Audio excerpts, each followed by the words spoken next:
మహాశివరాత్రి పండుగకి సుస్థిర వ్యవసాయానికి ఉన్న సంబంధం గురించి ఇప్పుడు క్లుప్తంగా చూద్దాం. మహాశివరాత్రికి చిరహరిత్ లిమిటెడ్ మలక్ష్మి గ్రూప్ వాళ్ళు ఊరికే శుభాకాంక్షలు చెప్పి వదిలేకుండా పండగలోని ఆధ్యాత్మికతను వాళ్ల గ్రీన్ ఇండియా లక్ష్యంతో కలిపి ఒక చాలా ఇంట్రెస్టింగ్ మెసేజ్ ఇచ్చారు.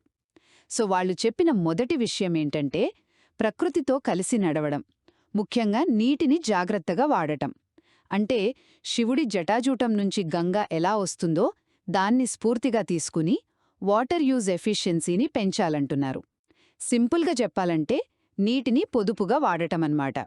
దీనికోసం సెంటర్ పైవాట్ ఇరిగేషన్ లాంటి కొత్త టెక్నాలజీలను వాడుతున్నారు. అంటే పెద్ద పెద్ద పొలాల మధ్యలో ఒకే చోట నుంచి నీళ్లు చుట్టూ తిరుగుతూ స్ప్రే చేస్తాయన్నమాట. ఇక రెండో పాయింట్, నీటిని కాపాడితే సరిపోదు కదా, ఆ నీటిమీద ఆధారపడిన రైతులు కూడా బాగుండాలి.